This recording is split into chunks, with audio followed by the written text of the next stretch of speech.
Welcome to Lighting for Profits. All light.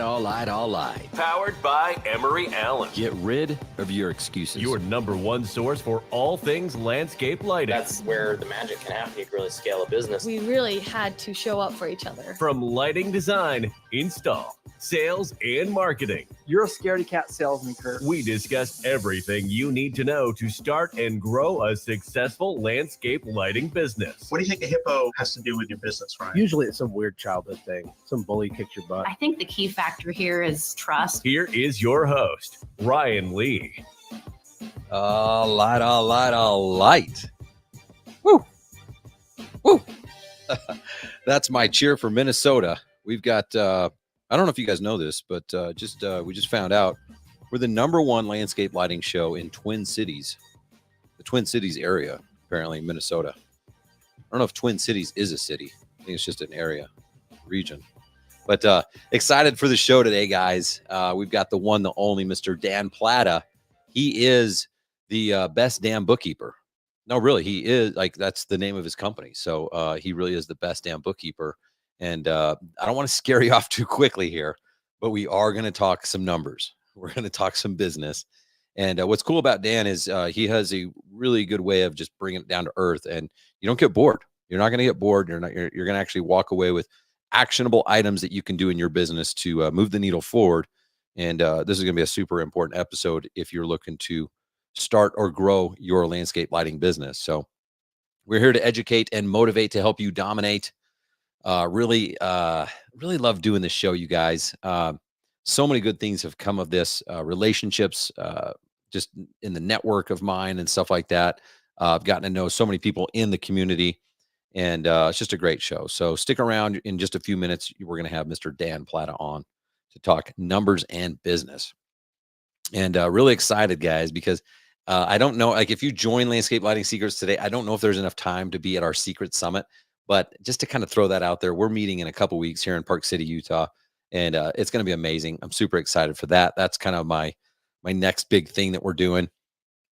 As part of that session, we're going to launch Landscape Lighting Secrets 2.0, and that is going to change the landscape lighting industry forever. I'm just so excited to announce that. So stay tuned. We'll be keeping you posted here on the socials and on the podcast and everything, but a lot of exciting things in the works. So been doing a lot of strategy sessions, and if you haven't booked yours, do it now. Go to landscapelightingsecrets.com. Just click start now. Follow the process. You can actually book a call with me, and we'll get on there and help you really devise a plan to make sure that you're going to make it through this this whatever this is right now, potentially down economy. Okay. I like playing like free, unlicensed music.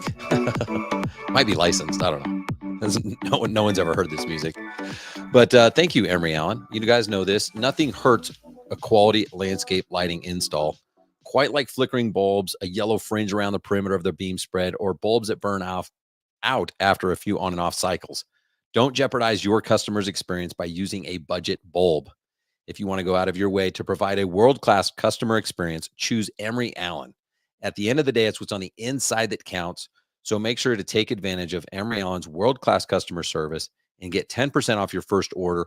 All you got to do is mention that you heard about Emery Allen here on Lighting for Profits and write down this email, tomg@emeryallen.com. Just email tomg@emeryallen.com, and he will hook you up with that discounted contractor price. Just mention that you heard about him here on Lighting for Profits. They got great looking lamps. I mean, that single source LED is super crystal clear. It just makes the project look so good. So check them out. All right, guys. So in just, again, a couple minutes, we're going to have Dan Platta on, the best damn bookkeeper. And before we have him on, I've been doing all these strategy sessions. I think it's because I've been promoting myself. Can you imagine what that would be like if you told the world about yourself and actually gave them a call to action? I've been doing this over the last couple months on the podcast, and I invite you guys to, as you're listening, like, if you feel prompted, like, reach out, get on a call with me. And it's crazy because, like, I thought people knew that, right? But when you just invite people, so when you guys are doing marketing, like, give them a call to action. Like, what do you want them to do? Book a call, schedule an appointment, call for a free demo, whatever it is, right? You'll be surprised at how much that affects your business. So been doing quite a few of these and I've been loving them. And I've found a few common trends where like all the calls seem to go the same direction because we get into like what your challenges are and where you're struggling and the ruts that you're stuck in and how can we help you, right? And it seems like the economy has shifted a little bit and there's some challenge presented and almost all these similar issues everyone's having in around the US. I'm hearing things like, well, we just can't command the pricing that we used to. Like now it's just a lot harder. We're having to negotiate more. We're having to lower our prices. We can't get clients to spend as much as we used to. So maybe we could have sold someone 30 lights. Now it's only 25 or 20, or it used to be 50 lights and now it's only 40, right? They now have a lower average ticket. So just those first two alone, they're lowering their price and they're lowering their average per ticket. They're starting to see some financial problems, right? Then we're hearing, oh, well, we can't get people to move forward. Well, we got to think about it. We got to get multiple bids, right? Or they say, I don't know, I just don't have the leads coming in that used to come in a year or two ago, right? And here's the reality. Like these challenges are not new. This is like the challenge of every business of all time. In fact, I experienced these same challenges when I was running my landscape lighting business. And of course, there's times that are easier and there's times that are more difficult. We just happen to be entering one of those kind of valleys and leaving one of those peaks, right? But it's kind of crazy because inside Landscape Lighting Secrets, we have the solution to these challenges. And I know this because I was in these valleys and I had to figure out how to get to the next peak, right? And so inside Landscape Lighting Secrets, it's basically built on three pillars. The first one is raise your prices. And we not just tell you like what to do, but how to do this effectively by giving you the proper scripts and the strategies and the templates and everything you need in order to command that top tier price. The second is closing more deals on the spot. Almost everybody that I've talked to is not charging enough money. Okay. They literally just don't know what to charge and they're not charging enough. And then when they're given an opportunity, they're not closing the deal. And they're going back and they're emailing and they're taking time to follow up and doing all this stuff. And even if the only thing that closing a deal on the spot helped you do is get back more time because you weren't following up with people for 6, 8, 10, 12 hours a week just in follow up. I mean, what would that do for you? What would that do if you now had 6, 8, 10, 12 hours a week? What would you do at that time, right? How could you grow your business? How could you be more strategic? And then finally, the third pillar is high quality leads. You can't charge a premium price and you can't close deals on the spot if you're in front of the wrong person. So what are you doing to generate high quality leads from people who are ready to pull the trigger? Okay. No one wants leads. No one wants to just go waste time giving proposals and talking lights. Well, that may not be true. Some of you might because you've been doing it for years. So maybe you do enjoy it. Like I don't like to waste time. Okay. I don't want to go talk lighting and talk shop with someone if they're not going to move forward with me. So I want to make sure I'm dialing in my client avatar and I'm only targeting the people who are ready to move forward with me today. Right. So those are the three pillars: raise your prices, close more deals on the spot, and get high quality leads. Now, it's easy to say that, right? And just make a blanket statement like everybody needs that. But in reality, a lot of people are not ready for this because if you look at your brand, if you look at your customer journey sequence, if you look at the products that you use, like, can you really command these high prices? What's up, JC? Good to see you on here. I mean, really, what I want you guys to do is take a step back. Okay. We all have bias. We all think we're the best. Well, I do, but we all think we're the best at like design or install or sales or marketing or business or whatever, right? We all have this bias that we're better than our competition. But like take a step back and go through the client journey process as if you weren't the owner and you didn't have this pride in your brand and everything else. Like, is your brand really as good as you think it is? Is your client journey as good as you think it is? Like, are you answering the phone call within 2 rings? Like it rings once and you pick up because you're like, oh, we're the best. Well, how many calls did you miss today? Right. And how long does it take for you to get back to people? And are you really giving the client what they want? Are you closing the deal on the spot? Are you giving them a price or are you making them wait 24 hours or 24 days, some of you, to email a proposal. So you need to go and audit. This is like a self audit of your entire company. And it starts with your brand. It starts with just even a logo. Okay. And your logo is not your brand, but it's the identity of it. It's the start of it. And if it doesn't communicate the red carpet, white glove experience that you're promising to your clients, then there's a disconnect there. And you're fighting an uphill battle, and you're trying to charge a premium price and do all this stuff. And it's like, well, you have a weak brand. So you should probably start with that first, right? If your brand is on point, and then you start and you really audit that client journey, and you're answering the phone, and you're professional, and you're pre-qualifying. Okay. And there's a lot that goes into pre-qualifying. I could literally do like an 8-hour day just on pre-qualifying. But let's say you've got that all nailed down. Then maybe you're worthy of that premium price. Then you're worthy of commanding that deal on the spot, right? These are things that you guys have to look at, right? And I'll be honest, some of you don't even have to do that. If it's just up here in your mindset. If you just convince yourself that you're worthy of it, then you're worthy of it, right?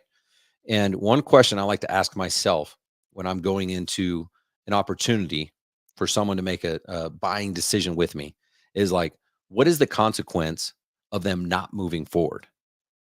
Okay. And I take this like very, very personal. Like, if someone reaches out to me and we get on a strategy session, and then you're like, yeah, you know what? I really like this. I think I want to learn into, I want to like, tell me about landscape lighting secrets.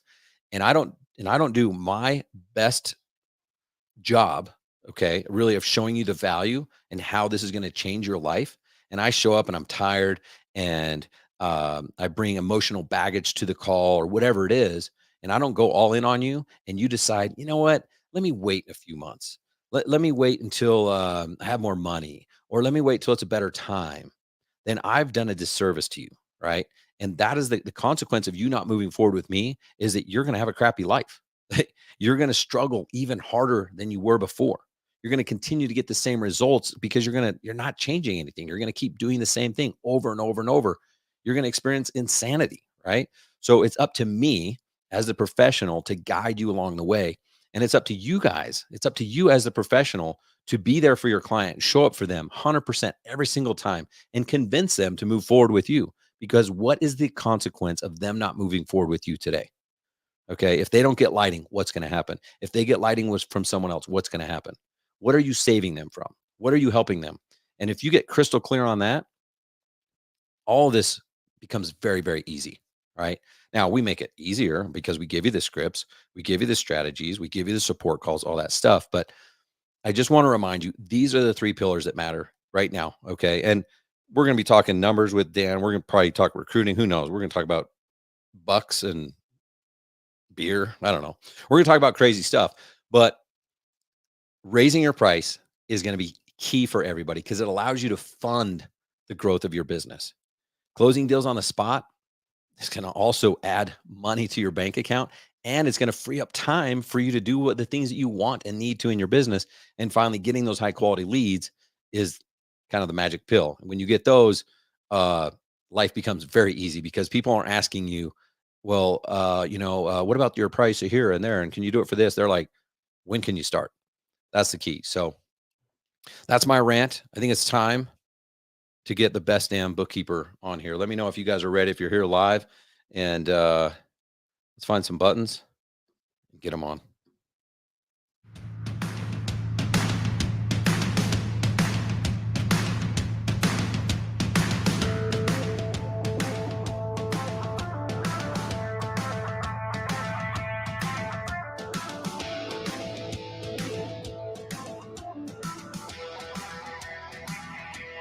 There he is, Mr. I heard Dan.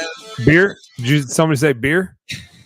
I think it's beer 17 right now. It is beer 17. Instead, I got water with electrolytes in it.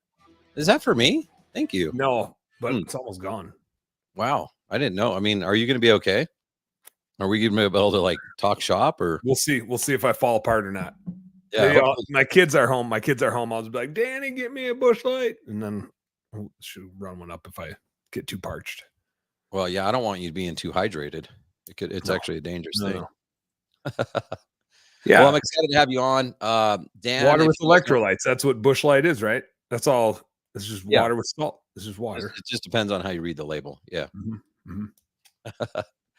I met Dan several years ago at Clipicon, and I was in the back of the room. I was like, okay, there's this guy, Dan Platta, speaking, and then I'm after him. So I'm like, I'll listen to him. And then it was like 10 a.m. And then he's up there and he cracks a beer. And I'm like, holy cow, what's going on?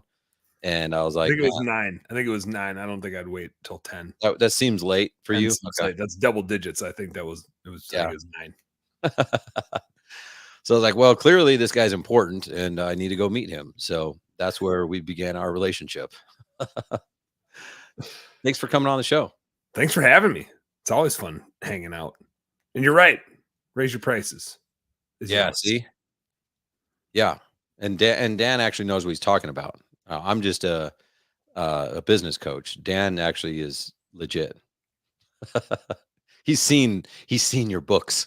You was gonna need say- to raise your prices. I don't know of legit, illegit, whatever, but I do have a unique lens that I get to see everybody else's business given the nature of mine. And so I see what works and I see what doesn't work. Kind of a nice little position to be Yeah, in. right. Yeah. It's weird how it works that if you have more money in business, you're able to be more successful. It's just this weird phenomenon that I came across years ago. It's a handy tool. It's a handy tool to have in your business. Well, the number one thing I think business owners hate is finance. I would agree with that. That's good and bad for me. It's good and bad for me because it's very likely then when we do a demo that they're like, yeah, man, just do it. Just do it. Whatever you got to do, just do it. But it does cause people to drag their feet in reaching out sometimes, largely because I don't think they understand. They don't understand what they're looking at. And so it's a little intimidating sometimes. And I think they tend to be biased by what they think bookkeeping is. I damn near if it wasn't on social media, I think I would have been in a fist fight with a guy a couple months ago because he was dead certain that bookkeeping is not a thing that should add value to your business. It's something some old overweight lady should be doing from a desk in an old accounting clerk's office, and it's just pushing buttons, and that should have nothing to do with helping you run your business. And I was like, man, that sounds like some shitty bookkeeping to me. But he was sure that bookkeeping should not be helping you organize your data and help you make decisions. He was absolutely sure of it. That's not what bookkeeping is. I was like, man, I think you're living like a couple centuries ago. I think you gotta level up. He didn't like what I had to say.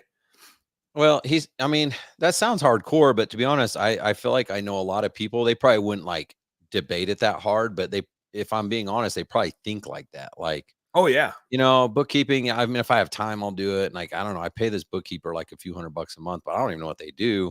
I mean, I do get an email with like they ask me a couple questions once a month, once every other month. So let's talk about that because honestly, like, I mean, you hear it all the time, and especially when you're newer in business, like know your numbers. It actually becomes annoying, and you're like, you know your numbers. That was like my good comeback. Your mom knows her numbers. Yeah. I know your mom's number. Oh, that'd be a good comeback. That's a good one. Yeah, write that down. That one. Everybody write that one down. That's a good one. I told you there'd be gold nuggets. We got one.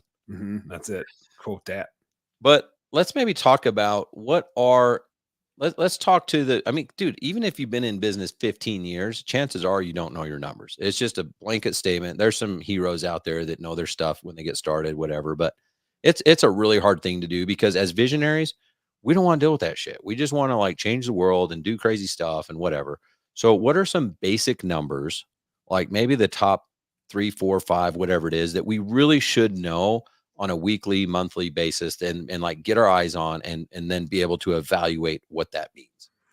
I think the biggest one in any home service business is that you should always be tracking your cost of goods sold or cost of the sale.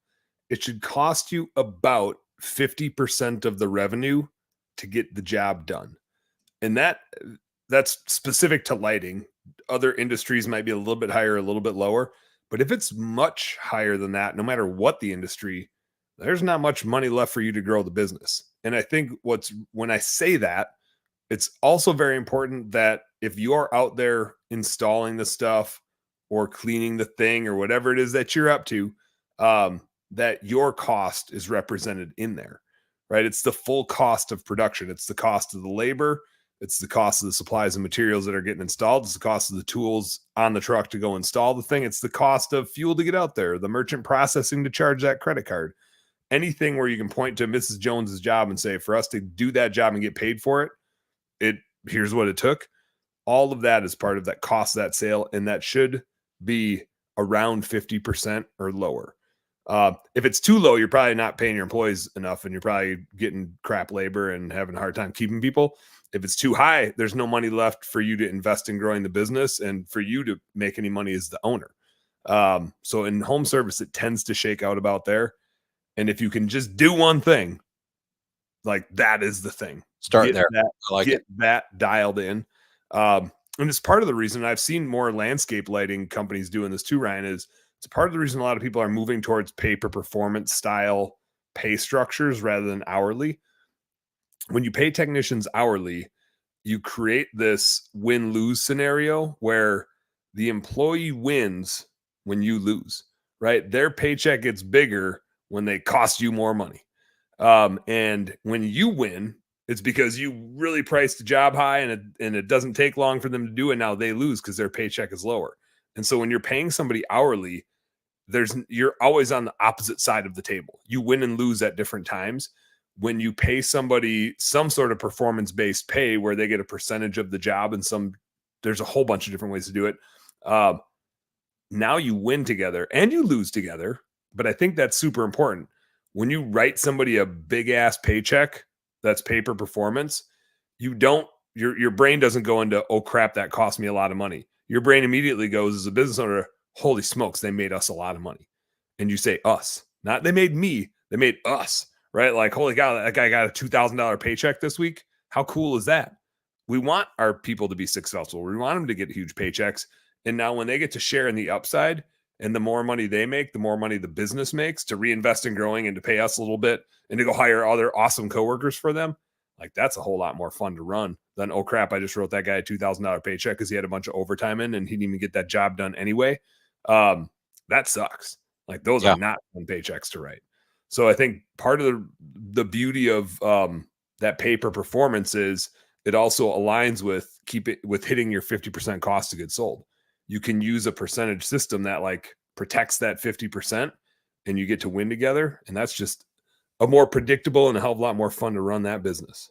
I love that. Like you said, you can protect it. And it's like, no, you're part of this percentage. So that percentage can go up or down. The dollar can go up or down, but the percentage stays the same. Yep. Well, I last week we had Sean Day on, so we talked all about recruiting. Oh, recruiting. Let's and we did talk about ABCs. Always be recruiting. Always be recruiting. But the thing is, and I love that you brought this up. A lot of people complain and they go, "Oh, I don't want to pay a guy that much." And I'm like, I've always celebrated, like, dude, my goal, and I don't know how I'm going to do this yet, but I want to pay someone $1 million a year one day. Because no one's ever paid me $1 million a year. So it's like, wouldn't that be cool? That'd be pretty sweet. If I can afford to do that, then I'm probably doing pretty well. Right. I was going to say, Ryan, I'm totally happy to help you make your dreams come true. If you want to pay me $1 million a year, I'm down. Okay. I'm in. Turn into a job interview. Yeah. Let me know what I got to do. That's my goal. I know I can do it. I just don't know how yet. But like, I think it's awesome. Like when you can pay someone as much money as possible, because that means you're winning. And a lot of people do the opposite. And they're like, well, man, this guy, he's just starting out, wants $25 an hour. And I'm like, well, what if you just paid someone 30 an hour and like got someone better, and you can afford, and whether you're talking paper for performance, whatever, you can afford a higher rate for a higher qualified person if they're better and they're more efficient and they require less management and all this stuff. So I think it's important that you balance this conversation with recruiting and leadership and all this stuff. Yep. There's one thing I've found. Hell, right before you and I jumped on here, I just did a group interview with like 15 people. And Sean and I just did a webinar together, actually, and that was my one episode to do on the webinar. It was a 5-parter. The other 4 he did, but the one I did was on group interviews. I'm interviewing, and everybody hates when I do this on the interview. I'm like, here's the shtick, guys. I don't have a job for you right now. I'm interviewing you now to make sure that when I'm calling somebody, I know who the first person is that I'm going to call. I don't have a job for you now. I probably won't for 6 months. But recruiting and hiring are different. I don't want to wait till I need somebody to go find them.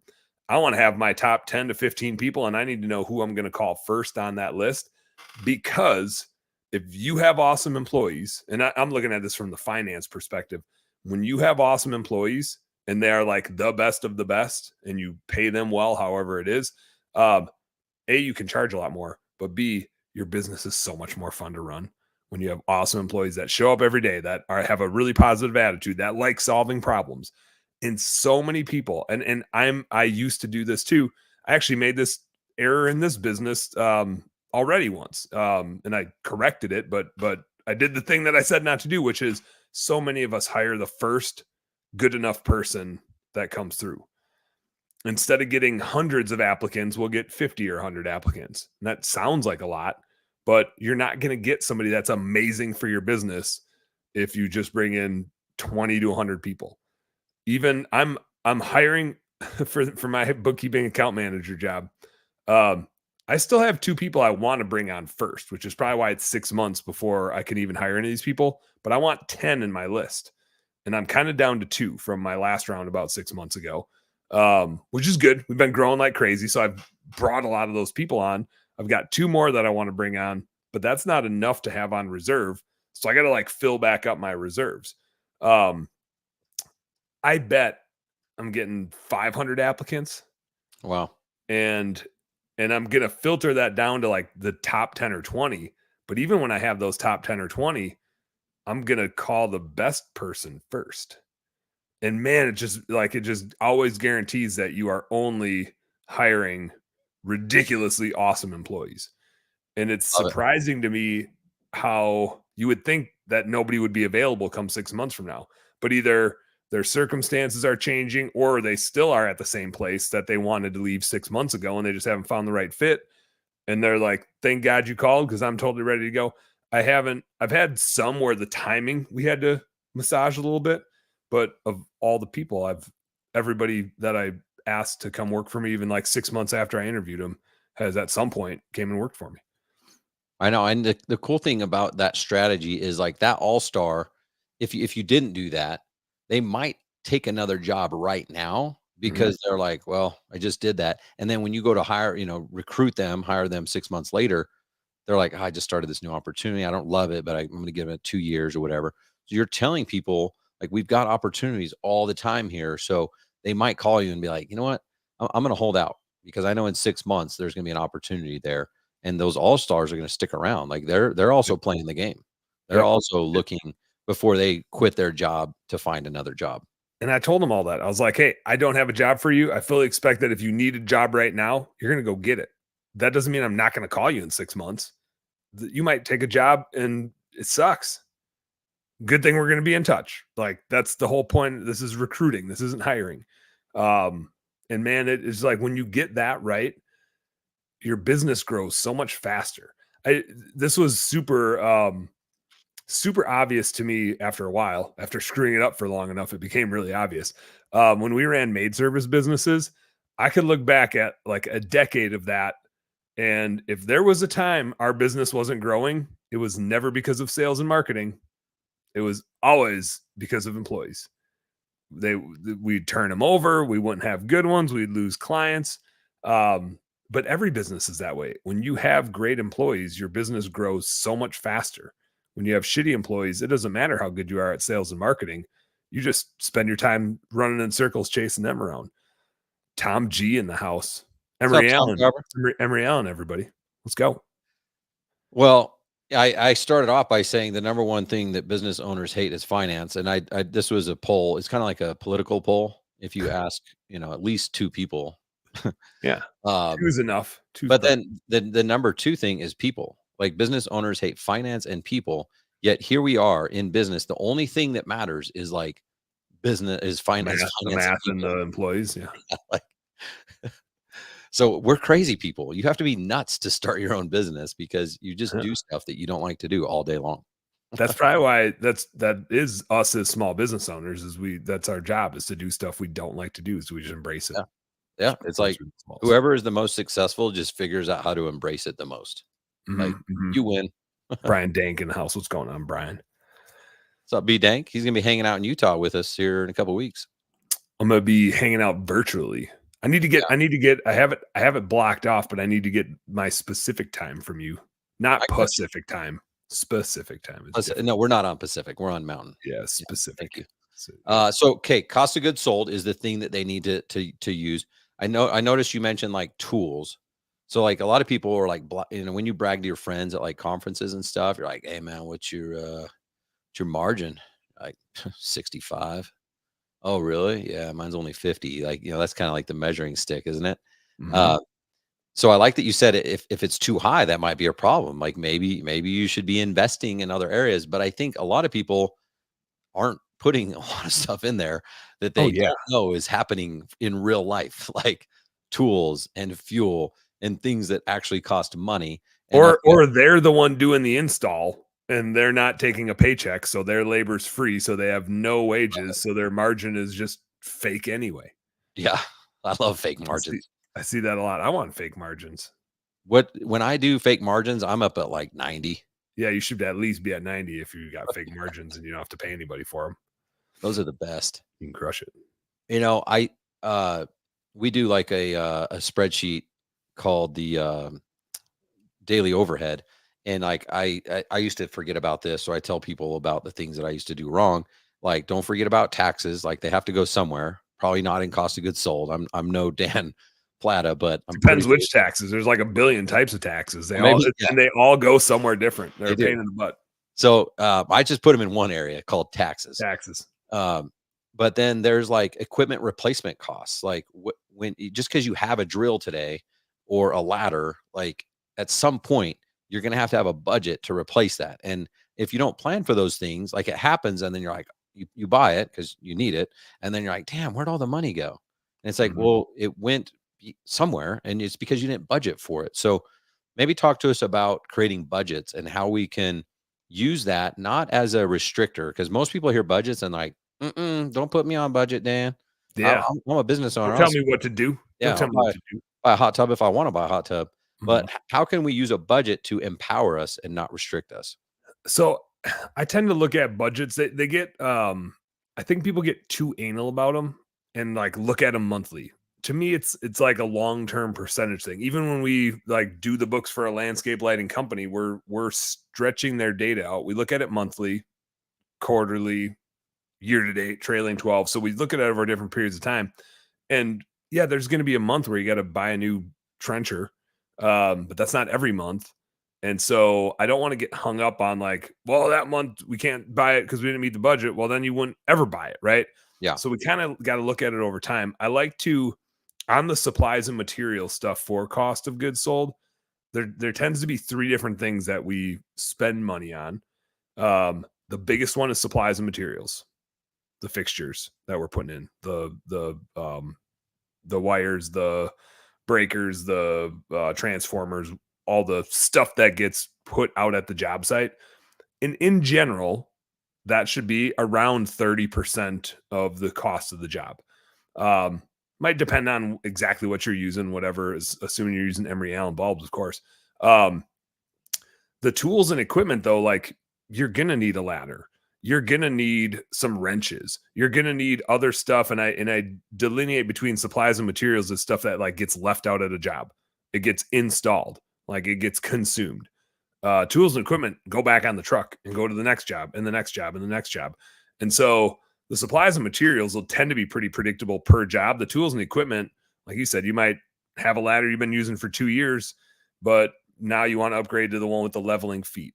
Or we had in our business, our window cleaning business, I think we had 12 trucks outside. Somebody came and stole all ladders one night. Good find. $11,000 worth of ladders we had to replace. You might have something like that happen.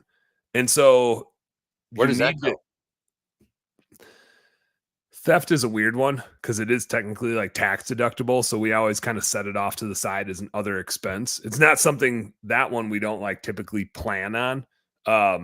But it still needs to hit the books, right? But You're normally in like if you're in like Detroit or LA, I think yeah, you then guys maybe plan yeah, on then it. maybe I yeah, mean, then you plan on it. yeah.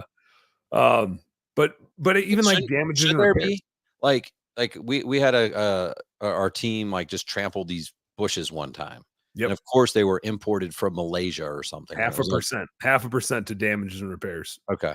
I do. Yeah, We do have we gotta have a number in there. Yep. And then like tools and equipment varies by industry, but it's usually around 1 to 2%. But when it's the month where you buy the stuff, it's 10% sometimes. And hopefully that only happens like once or maybe twice a year, and so it averages out. And one of the interesting things that I've found is we can use a percentage. It's always a little skewed for the dude that's just starting out, because if he's rigging up his first truck and you're rigging up your fourth, and you both need some ladders and a trencher thing and some tools for this, like the dollar amount is going to be the same for both of you, but his percentage is sure to be a lot higher, Very high. because it's spread across $5,000 of revenue for the one job that he got this month, and yours is spread across 100,000 of revenue, right? And so there's some like nuances and stuff like that, but over time it should spread itself out. And so I don't get too hung up in the month to month of the budget, but I do like to look at it over different time periods so that I don't want to knee jerk to like monthly data and be like, oh shit, we got to change everything. We missed this month. If it's near term performance, I like to look at 3 months worth of data. And I pretty much always look at the trailing 12.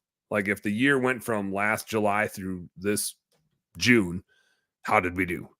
What does that 12 months tell us? And so nuances of when we bought those supplies or when the truck broke down and we had to repair it, like those months sucked, but it needs to balance out across the entire year, not just looking at this month versus the last month type of thing. No, that's huge. Well said. I also like that you brought up the fact that like depending on where you're at in business, like a lot of this stuff is gonna mean different things. And so this is why I'm so passionate about helping so many people. Is like if you decide to stay small and you don't want to grow a team or whatever, like that's fine. But like it's like an unfair advantage when you get to a certain size, because these percentages like just come into your favor, and like it's easier to make money and you get momentum, and like there's so many people doing it the hard way. And I'm like, that works. Like if you're just trying to fill in a few years or something like that. But if you really want to build something that's easier, like you have to get to a certain size. And then if you go a little bit bigger, then all of a sudden you're back to like, oh crap, I hate my life again, until you get to that next phase.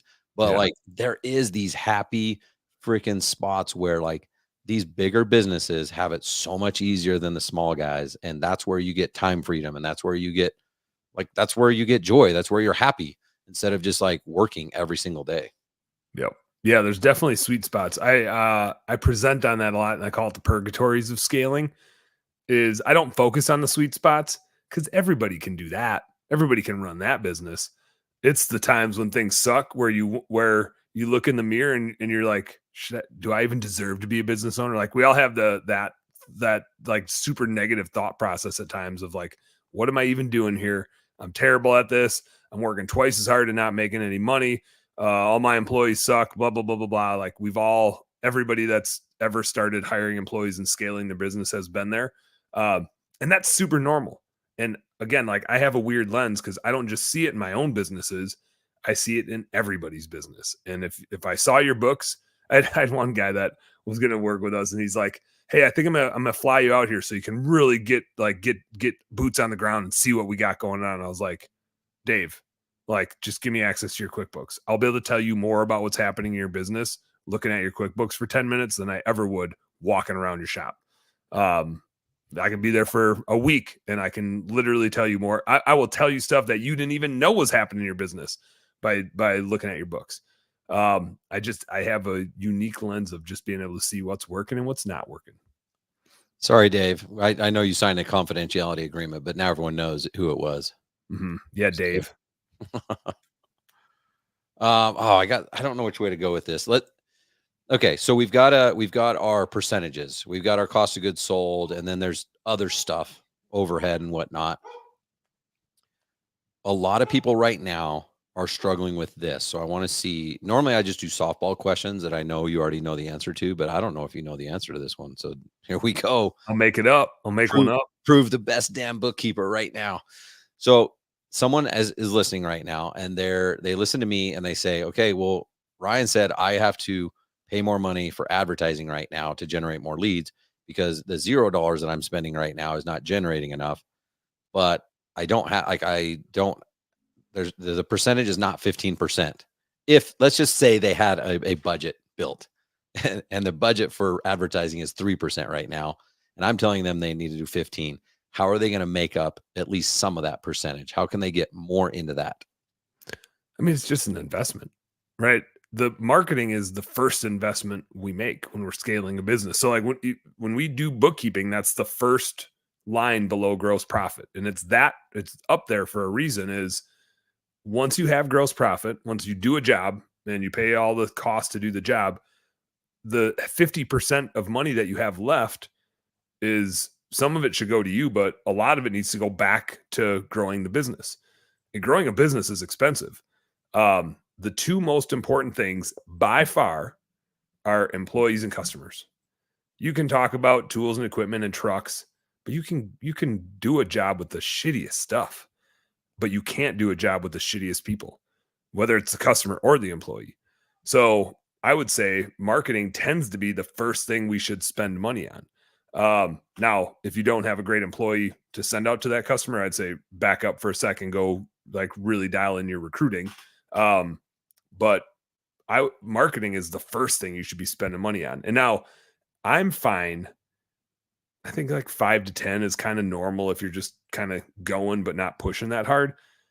If I'm looking at a client's books and he's spending 20, 25% on marketing, I'm not like, oh my God, you're so bad at marketing. My reaction is, hell yeah. Like, you're going for it. Understand that when you're investing heavily, there's not a lot of profit, right? Because you're growing really fast. The faster you grow, the less money you make. That's the nature of the beast. The faster you're growing, the less profit there's going to be until you get to one of those sweet spots like Ryan was talking about. And so I'm all about putting a bunch of money into marketing and growing fast. That's fun. That's what it's all about. So to me, it's less about the percentage you're spending on the marketing. It's more about, is it working? What's the acquisition cost? How many leads are you getting from it?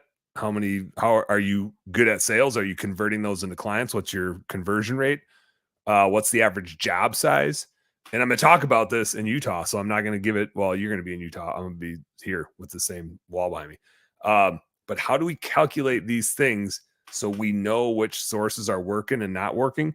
Because marketing it's an investment, right? It has to generate a return, but it's probably the number one thing in our business that's a gamble.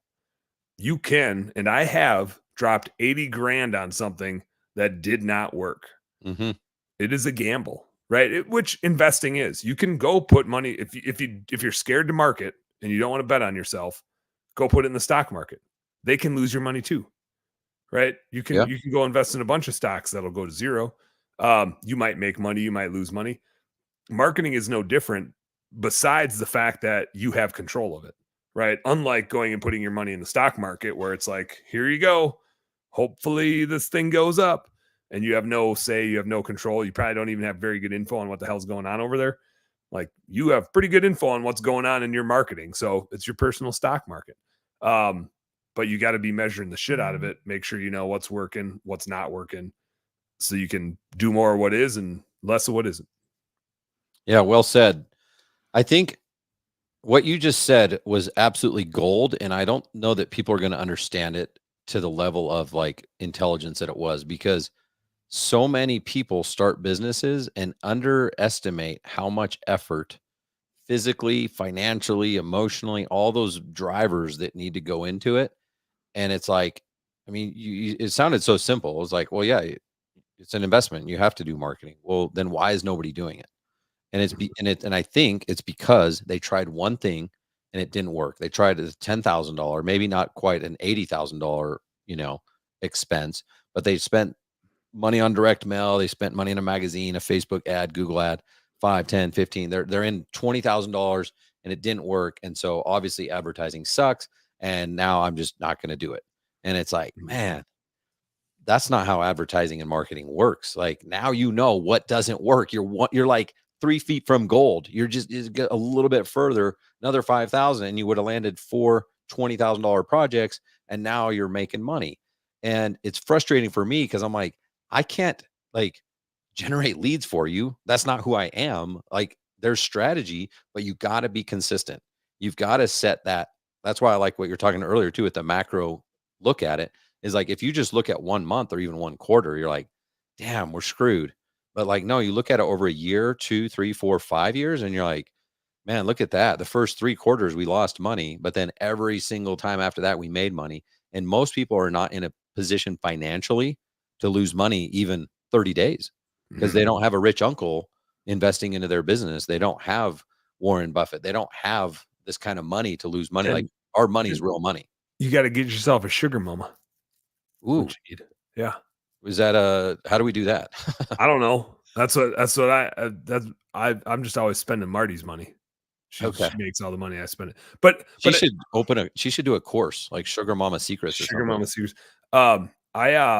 Even in this bookkeeping business, we are about a year into Best Damn Bookkeeping. We started last September. And I kind of have a cheat code because A, this is my second time scaling a bookkeeping business, but B, I get to watch all of our clients grow their businesses. So I see what works, what doesn't work.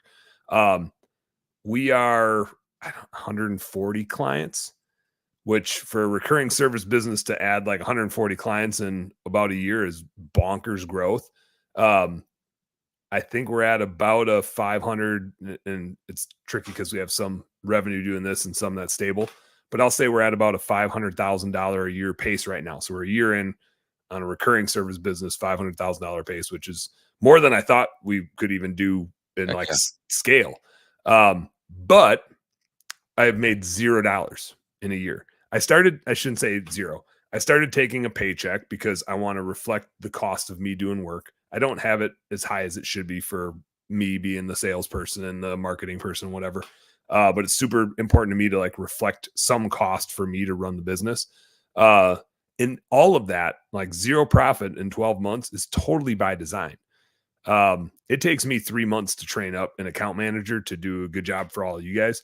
Like it's not my company isn't really good bookkeeping or average bookkeeping. It's Best Damn Bookkeeping for a reason. Like I am so ridiculously steadfast about having, like I talked about our recruiting, like we're just never going to have a shitty employee. It's not happening. I'm not putting it up with it. I don't want our clients to have to put up with it. I don't want their coworkers to have to put up with it.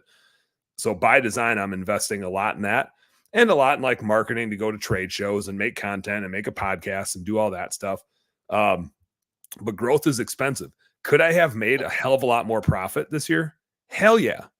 If I would have stayed at a $200,000 pace or $300,000 pace, those are nice little sweet spots. I would probably be doing more of the day-to-day stuff, not just pushing on growth. We'd probably have 60 clients instead of 140. Totally could be doing that. I would have more money in my pocket, but that wasn't the goal. The goal was let's grow this thing so that more people can get what we have. And to grow it, I need to put some money into it. Like it's a huge investment. So by design, we got to go. Love it. So was averagedamnbookkeeping.com taken? Yeah, it was taken. So I couldn't do that one. Yeah, I could totally see you leading with that one. Average. Pretty darn good bookkeeping.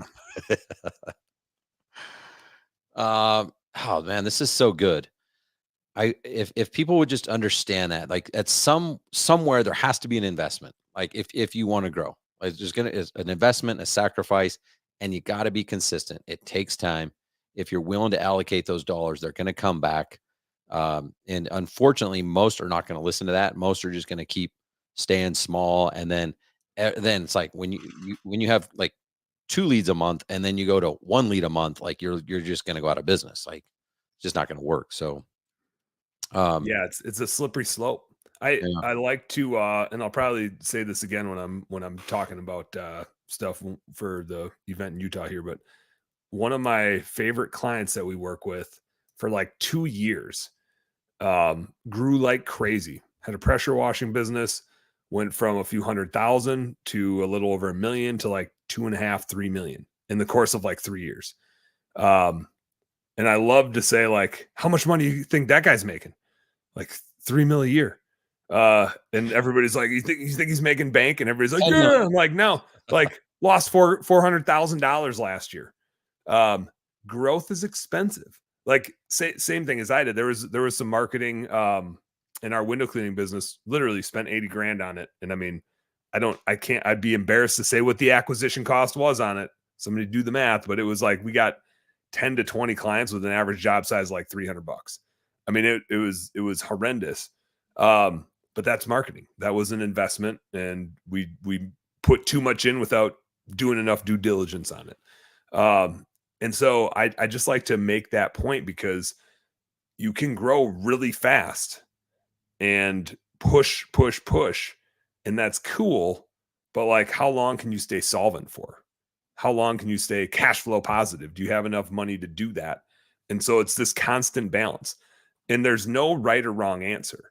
There's going to be times in your life where being a little more conservative and staying small might make more sense. And there's going to be times in your life where you're like, risk on, baby. Let's grow this thing. Let's go for it. So there's no right or wrong answer. You can have a fine life either way. It tends to be, though, if you're here listening to this, if you're a small business owner already, you probably got into it thinking, let's go. Like, I'm going to do this thing. I got it, what it takes. Yeah, I know there's going to be some headwinds, but I'm going to listen to Ryan and Dan and see if I can pick up some tidbits to help me push through it, right? So if you're here, you're probably already made up your mind that you want to push and grow. And so all I'm saying is be ready to invest. Don't spend money stupidly, right? Don't blow it. Don't put it into shitty gambles. Invest and calculate, and invest and calculate, and Hot tubs. Grow the business. Yeah, a lot of people buying hot tubs, Make that. There's an inflatable one for like $400, $500 on Amazon. That's what you guys should do. If you have like an affiliate link, we could sell inflatable hot tubs and save people thousands. Inflatable hot tub. Makes sense to me. Makes sense to me. Do you have a financial gift card giveaway question you could come up with in a couple minutes for Brian Dank? He's like the champion of gift card giveaways. He wants to give away a gift card for his service, or he's trying to give away a gift card for mine.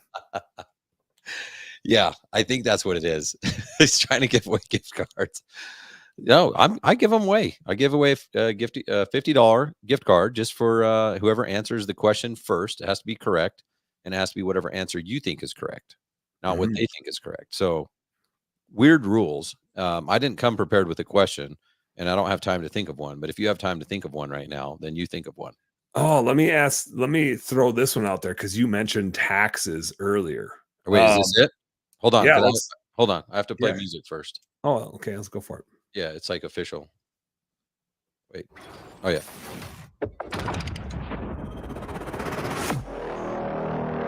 Gift card giveaway. All right. It's everyone's favorite time, especially if your name's Brian Dank, to win $50 and by myself. Dan, I'm not going to ask you to step up to this. Brian, I'm not going to ask you to pay for your own gift card giveaway. But whoever answers this next question by Dan Platta first in the chat, based on what we see, not what you see, and whatever our answer Dan thinks is correct, will win the $50 gift card giveaway. Cool. Go ahead. My turn. Yeah. All right. Let's just say you're going to pay your income taxes out of the business. Where is the correct spot to categorize your federal income tax payment, whether it's estimated or actual after the fact? Where do you categorize your federal income tax payment in your books? That is so good. Riddle me that, boys and girls. Yeah, go ahead. Give him the answer. Give me. I dare you. Give me. Of course, I'm restricted from playing the game myself, so I won't answer. Yeah, but only because of the rules. Yeah. All right, so it'd be weird to win a $50 gift card from yourself. Yeah, I think I did once, and I just gave it away because no one knew the answer. I mean, we can't just let money go. Like, we have to spend it somewhere. It's in the budget. Somebody could be out there Googling this right now. I'm surprised nobody's gotten Google to give me the answer. Google and AI. I mean, it's not always right. And again, It has to be your version of right. This Well, is and I was just saying it's probably the Google might give them the answer for a different type of business. exactly. I'm So specifically talking don't give small in. business owner. Don't give in and be like, well, I could see why you're saying. No, it's like whatever is in your head right now is the right answer. I've got it. I know Okay. what the right answer is. Okay, so ask the question again, and then we're moving on. Where is the right? Well, I'm gonna frame it up again. Let's say you're paying your federal income taxes out of the business. Where's the right place to categorize your federal income tax payment? Whether it's an estimated income tax payment or like the actual end of the year, here's what I owe the IRS.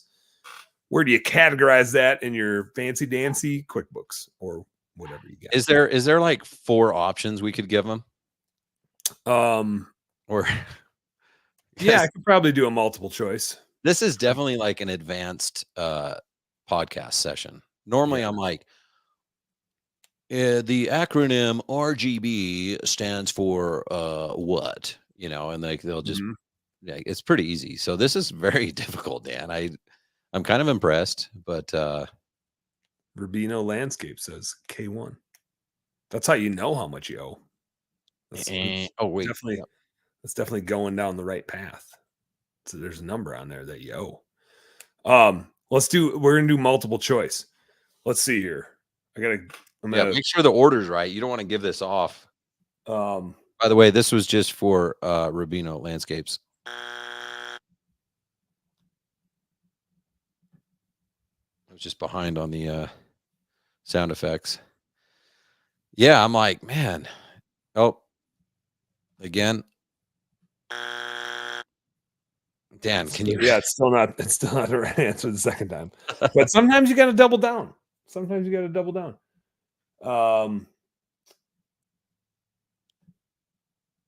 you going to give us the options? I'm writing down. I'm trying to do 4. Oh, you're trying to think of another one. Yeah, I'm trying to. I mean, you could put anything like, because no one's going to know this. So you could just put like a made up thing. You could like the back of the transformer panel, like.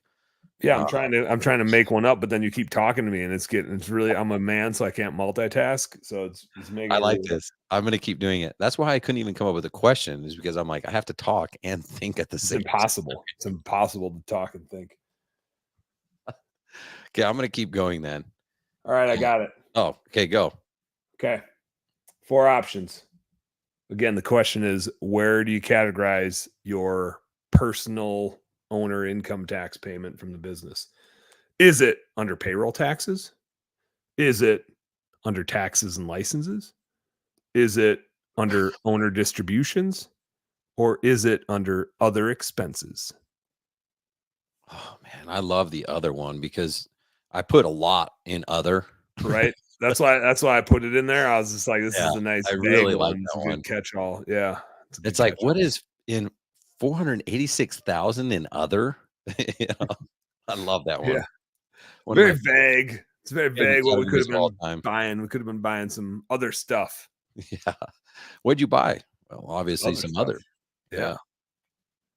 All right, we Jeff got says some other income. Is that correct? He's assuming he's other income. He's assuming he gets money back from the IRS. That's an interesting assumption.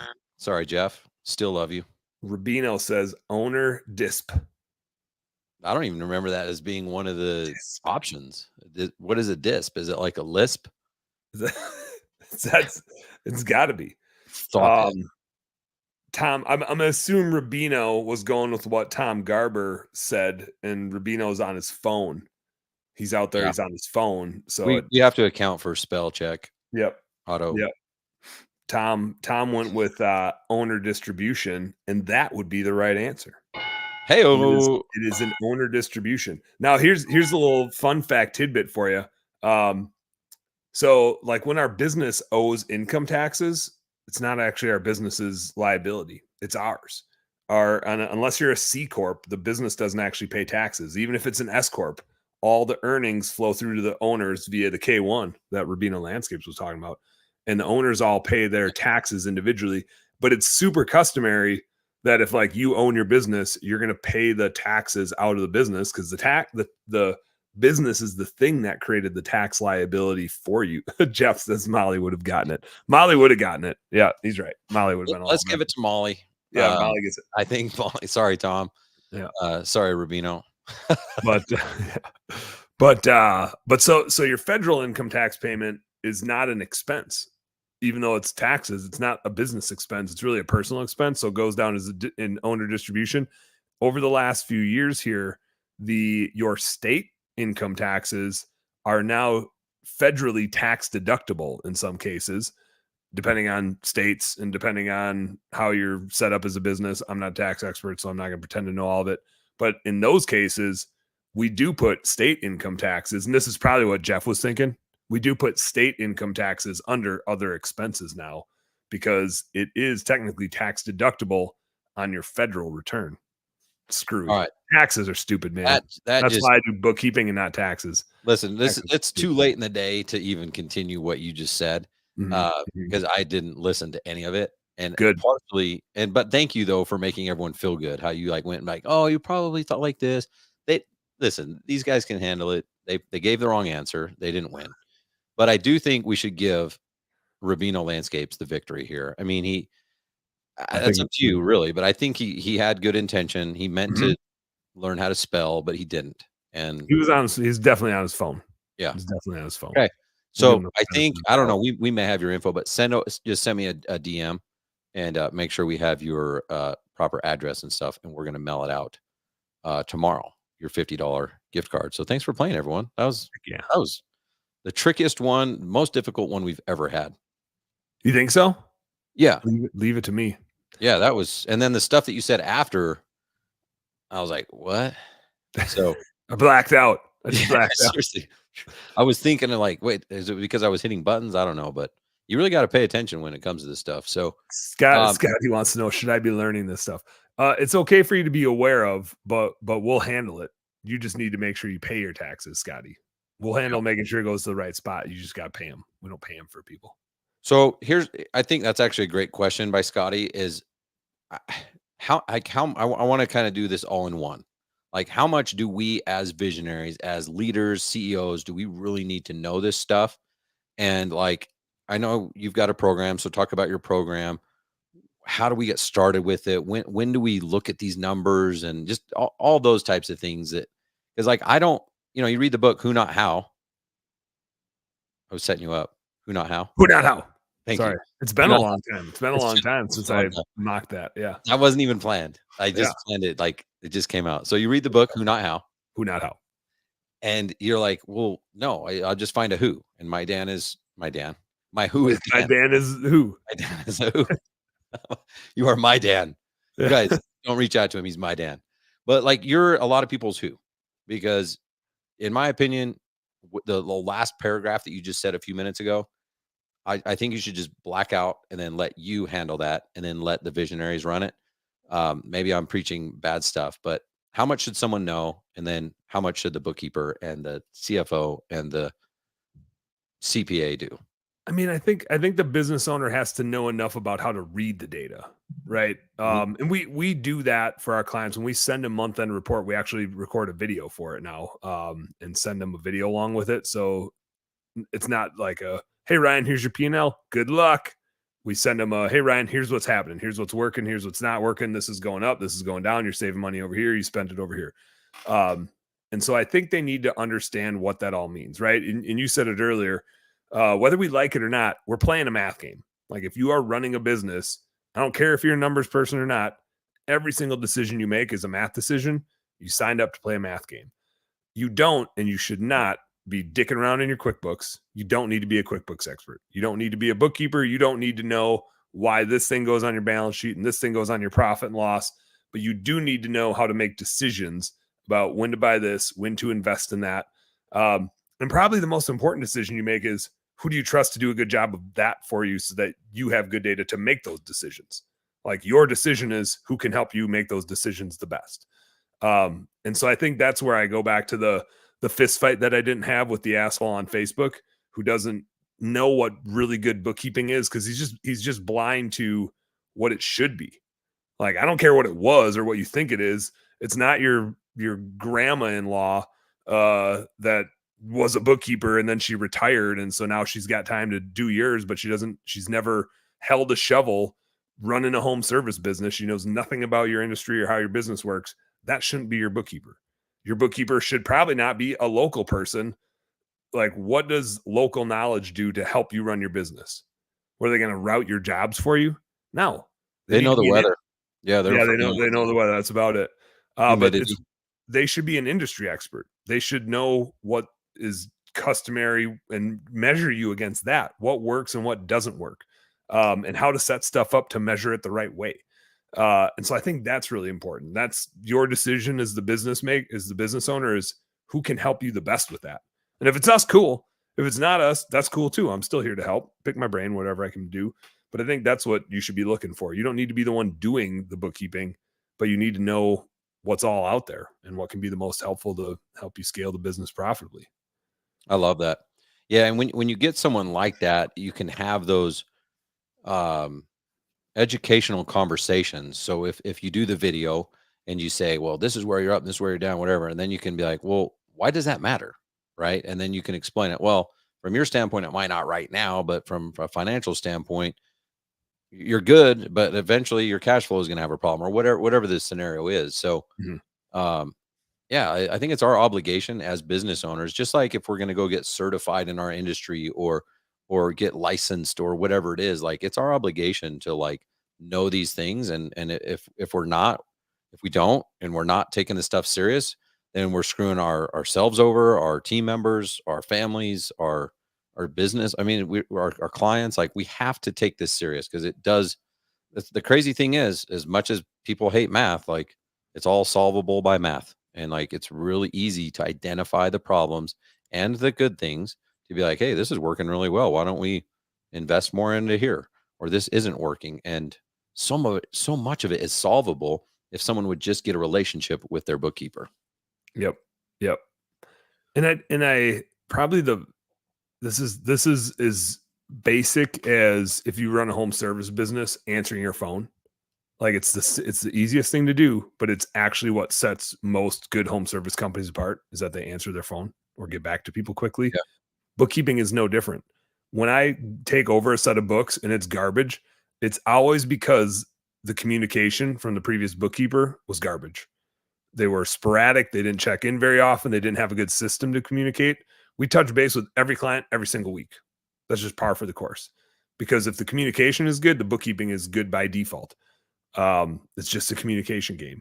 So I'd say if you're in the market for a bookkeeper, or if you're, as I'm saying this, you're like, what should I be looking for in my bookkeeper? To me, that's it. It's got to be weekly. They've got to be on top of it. Nobody wants to get a big list of stuff at the end of the month. And it's got to be reported to you in a way that helps you make decisions the best. Usually that would be something industry specific reporting wise. And so if you're not getting that, I would say you're selling yourself short on what you're doing from a bookkeeping standpoint. Cool. Well, I've appreciated getting to know you and working with you. I don't know if I announced you as this, but Dan is also one of the coaches inside Landscape Lighting Secrets. So you've got quite a handful of books that you do for landscape lighting, which is cool, because you're able to give me feedback. And like with these numbers, I'm like, I don't know, this was my numbers 5 years ago, but you can give us like real-time data and stuff. If someone does want to reach out to you, how do they get in touch with you? And when would be a good time? Do we wait until December?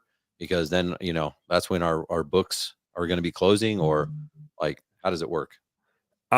Easiest way to find me is probably just grab me on Facebook. If you're on here, most of you are on Facebook anyway.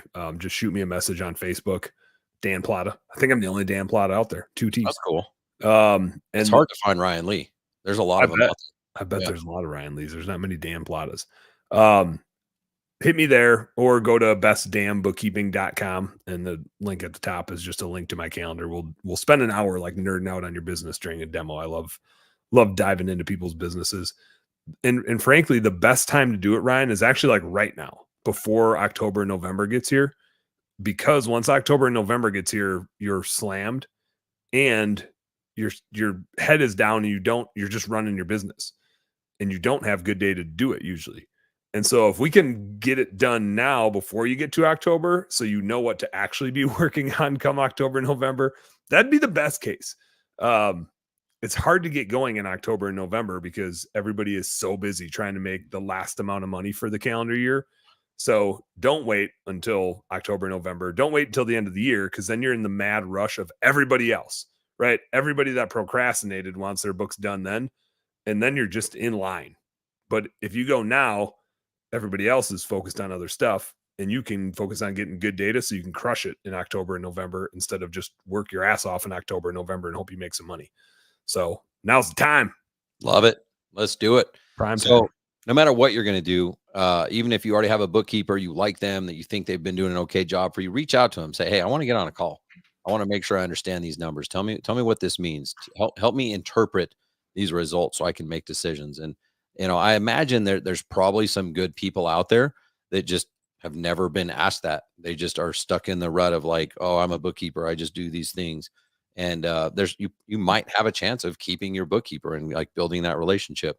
If you don't have a bookkeeper, or you've just had a bad relationship, then definitely consider reaching out to Dan.